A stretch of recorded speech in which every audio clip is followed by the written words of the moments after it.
ব্রেকফাস্টে রুটি পরোটার সাথে বা লুচির সাথে হোক কিংবা ডিনারে একমাত্র এই রেসিপি রুটির সাথে করে দিতে পারে কামাল। আসুন দেখে নেওয়া যাক। নমস্কার, কুইজিনিয়া চ্যানেলের পক্ষ থেকে সকলকে জানাই সাদর আমন্ত্রণ।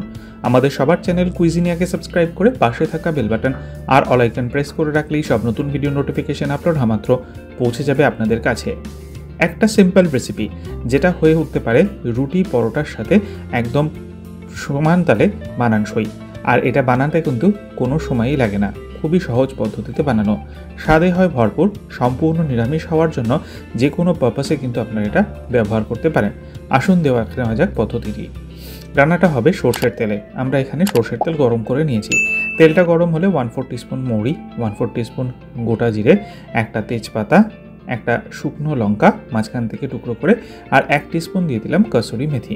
কসুরি মেথিটা হাত দিয়ে ক্রাশ করে দেবেন। আর তারপর এটাকে আমরা তেলের মধ্যে 45 সেকেন্ড থেকে 1 মিনিট সময় নিয়ে একদম লো টু মিডিয়াম ফ্লেমে নাড়াচাড়া করে নেব। এরপর মিডিয়াম ফ্লেমটাকে লোতে রেখে আমরা 1 ইঞ্চি পরিমাণ আদা নিয়েছি আর আদাটাকে গ্রেট করে দিচ্ছি। চাইলে আপনারা আদা বাটা বা আদার কুড়িও দিতে পারেন। এরপর আমরা এর মধ্যে এটাকে নাড়াচাড়া করে নেব আরও মিনিট খানেক সময় নিয়ে। ফ্লেমটা কিন্তু লো টু মিডিয়ামে রয়েছে।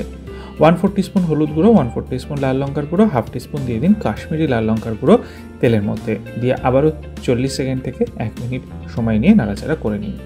এরপর এতে আমরা দিয়ে দিচ্ছি দুটো মাঝারি সাইজের টমেটোগুলোকে লম্বা লম্বা পিস করে কেটে নিয়েছি। টমেটোটাকে দিয়ে মশলার সাথে ভালো মতো কষিয়ে নিন মিনিট 2 সময় নিয়ে। আর তারপর এতে দিয়ে দিন নুন, যাতে টমেটোটা হালকা নরম হতে শুরু করে। নুনটাকে দিয়ে আবারও মিনিট খানেক নাড়াচাড়া করে নিন। আর ফ্লেমটা কিন্তু রান্নাতে রয়েছে লো টু মিডিয়ামেই। এরপর গোটা কয়েক কাঁচা লঙ্কা মাঝখান থেকে টুকরো করে দিয়ে দিন। চাইলে কাঁচা লঙ্কাটাকে মিহি করে কুচিও এর মধ্যে দিতে পারেন। ভালো করে মশলাটাকে কষানো হয়ে গেছে। এরপর আমরা এতে দেবো 1/2 টিস্পুন পরিমাণ জিরে গুঁড়ো, 1/4 টিস্পুন পরিমাণ ধনে গুঁড়ো। ফ্লেমটাকে লো টু মিডিয়ামে রেখে আবারও মিনিট 2 সময় নিয়ে এটাকে কষিয়ে নিচ্ছি। এই কষানোতেই কিন্তু রান্নাটা মেন হয়ে যাবে। এদিকে আমরা নিয়েছি আলু, 300 গ্রাম আলু আগে থেকে সেদ্ধ করে খোসা ছাড়িয়ে রেখেছিলাম। এবার আলুগুলোকে হাতের চাপে হালকা হালকা করে এরকমভাবে ভেঙে আমরা দিয়ে দিচ্ছি। একদম গুঁড়ো করে দিচ্ছি না, হালকা হাত টুকরো এরকমভাবে টুকরো করে আমরা পুরো আলুটাকে দিয়ে দিলাম। আলুটাকে দিয়ে মশলার সাথে আবারও 2 থেকে 3 মিনিট সময় নিয়ে লো টু মিডিয়াম ফ্লেমে কষিয়ে নেব। আর এই যে রেসিপিটা, আলুটা যদি সেদ্ধ করা থাকে বানাতে কিন্তু জাস্ট কোনো টাইমই লাগে না, ফটাফট বানানো যায়। আর চাইলে আপনারা এটাকে একটু গ্রেভিও রাখতে পারেন, ঝোলও রাখতে পারেন, আবার একদম শুকিয়েও দিতে পারেন। এবার দিয়ে দিন পরিমাণ মতো জল। যেহেতু আলুটা সেদ্ধ করা আছে, জাস্ট মশলাটা একটুখানি ঠিকঠাক হওয়ার জন্য আমি এখানে জলটাকে ব্যবহার করেছি একটু বেশি পরিমাণে। জলটাকে দিয়ে ভালো করে নেড়েচেড়ে মিশিয়ে নিন।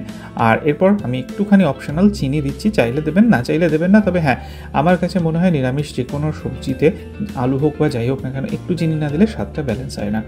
এবার এটাকে আমরা ফুটিয়ে নিচ্ছি 6 থেকে 7 মিনিট সময় নিয়ে। আর এটার ঝোলটা কীরকম কনসিস্টেন্সি রাখবেন সেটা আপনাদের ওপর ডিপেন্ড করছে।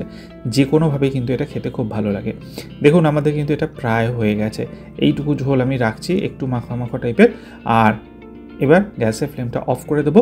তৈরি হয়ে গেল এই দুর্দান্ত স্বাদের আলু টমেটোর ঝোলের বা কারির রেসিপিটা। অতি অবশ্যই বাড়িতে একবার ট্রাই করুন, খেয়ে জানান কমেন্টের মাধ্যমে কেমন লাগলো। আর যদি ভালো লেগে থাকে বরাবরের মতো একটা লাইক এবং প্রচুর শেয়ার করতে ভুলবেন না যেন। যারা এখনও চ্যানেল কুইজিনিয়াকে সাবস্ক্রাইব করেননি, অনুরোধ করবো চ্যানেলটাকে সাবস্ক্রাইব করে এই পরিবারের সদস্য হয়ে যাওয়ার জন্য। লাইফ ইজ প্রেশাস গল্পের শিকালিকাল চ্যানেল দুটিকে সাবস্ক্রাইব করতে আজকে ভিডিও ডেসক্রিপশন বক্সে লিঙ্কটা প্লিজ চেক করে নেবেন। সবাই ভালো থাকবেন, সুস্থ থাকবেন। দেখা হবে পরের রেসিপি নিয়ে। আজ এ পর্যন্তই, নমস্কার।